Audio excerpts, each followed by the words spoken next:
So if you we break down the components of the singular value decomposition. We can take look at the u's, the kind of the u and the v matrix, so the left singular values and the right singular values. So you can if you look at the original data matrix here on the left, so that's the image plot here that we saw before. And then on the in the middle plot here, I plot the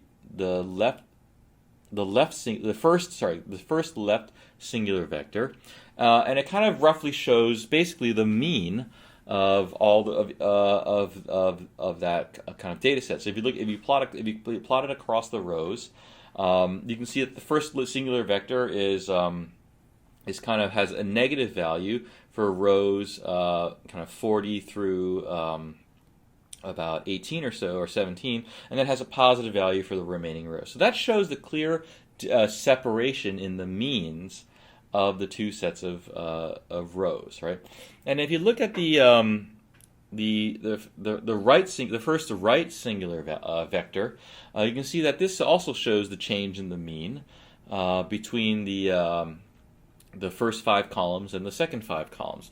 And so the nice thing about the singular value decomposition here is that it immediately picked up on the shift in the means, both kind of in the row, from the row dimension and the column dimension, without you having to tell it anything. It was totally unsupervised, and it just kind of picked it up automatically. So remember, we made a plot that was very, very similar to this before, but that was when we knew that there was this kind of pattern in the data set. So here, the singular value decomposition picked up the pattern right away, and in the first kind of singular left and right singular vectors.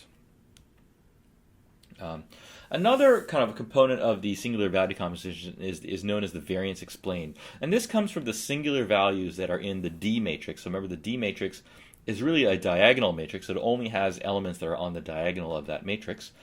And you can think of each singular value as representing the percent of the total variation in your data set that's explained by that particular component. And the components are typically ordered so that the first one explains the most variation as possible, and the second one explains the second most, etc.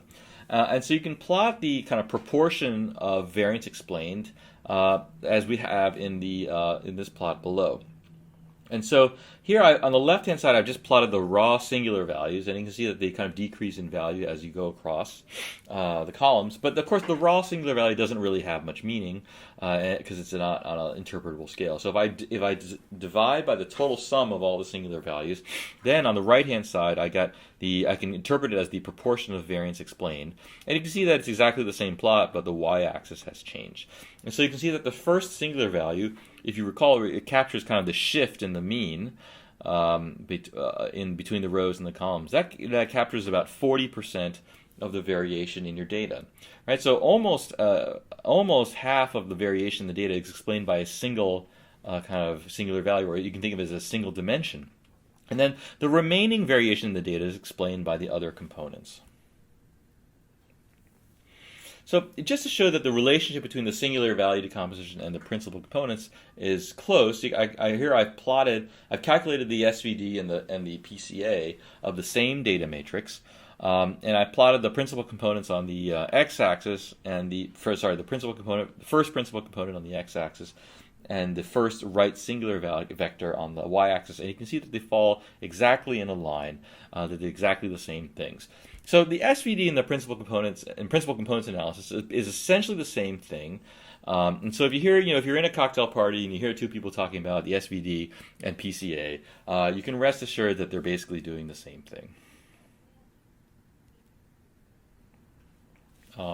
So take a closer look at the variance explained.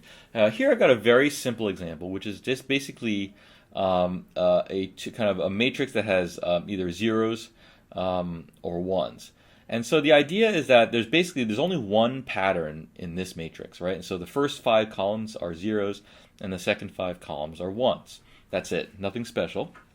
And so if I plot the data, you can see that on the left-hand side, the left plot, the first 5 are red, and the second 5 are yellowish white.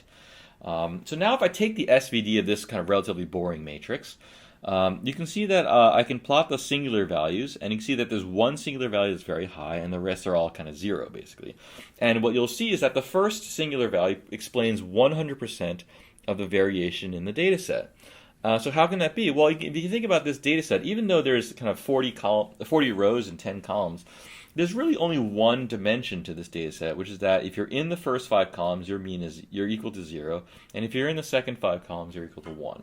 So even though you have lots of so-called observations, there's really only kind of a small fraction of information that's actually useful in this matrix.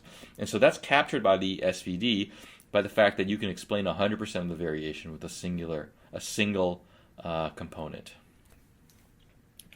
So let's add a second pattern to the data set. So we can add a pattern that kind of goes across the rows, and it also goes across the columns. And so the first pattern is going to be kind of a block pattern that we saw before. So the first kind of half of the data set is going to have one mean, and half the data set is going to have another mean. And the second pattern basically is going to alternate between the columns. So you can see what that looks like over here. So on the left-hand side, that's the data, and you can see that there's one pattern that's kind of a block pattern. So the left 5 columns are low, and the right 5 columns are higher. And then you can see that within that, kind of nested within that, is a kind of pattern that's kind of every other column. And so the every other column one is higher than the other. And so if we plot the kind of what the truth is, right, we can see that in the middle plot here, the first 5 columns have a lower mean, and the second 5 columns have a higher mean. And that's the first pattern. And then the second pattern shows that the first column has a mean of 0. The second column has a mean of 1. The third column has a mean of 0, and the fourth column, etc. So there's 2 patterns here. One is this shift pattern, and the second is this kind of alternating pattern. So that's the truth. But of course we rarely know the truth, and so we need to learn the truth from the data. So the idea is that if you were presented with the data set that we've shown here on the left, can you come up with an algorithm that can pick up on the 2 separate patterns that are buried within the data? And so that's kind of what the SVD is for. So if we run the SVD on this new matrix with the 2 patterns, I got the data here on the left. In the middle panel here, I've got the first right singular vector.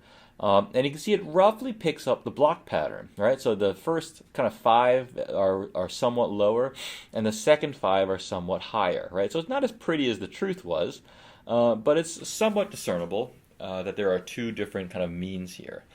The second right singular vector is on the right-hand panel here, and you can see that it's a little bit harder to see, but it does try to pick up the alternating mean pattern, right? It's not as obvious as it was when we were plotting the truth, of course, but you can see that every other point is either higher or lower.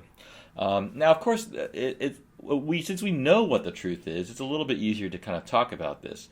But in general, the two you can see that the 2 patterns are roughly confounded with each other because it's a little bit hard to separate the 2 patterns apart. So even though they're clearly we know that the truth is 2 separate patterns. The first and the second right singular vectors are also known as the principal components. They kind of mix the 2 patterns together. So each of them has a block pattern, and each of them has a kind of alternating pattern. And so, unfortunately, just like with most real data, the truth is a little bit hard to discern than if you'd known it in advance. Now, if we look at the variance explained in this problem, you can see that on the right-hand panel, which is the percent of the variance explained, that the first component explains over 50% of the variation, the total variation in the data set. And that's basically because the shift pattern, with the first 5 columns, the second 5 columns, is so strong, it represents a large amount of variation in the data set. And so if you capture that shift pattern, you kind of capture a lot of that variation. You can see the second component only captures about 18 or so percent of the variation, and it kind of trails off from there. And so that kind of tells you roughly how many components are in this data set. But that alternating pattern, which is kind of every other column, is a little bit harder to pick up, as you can see.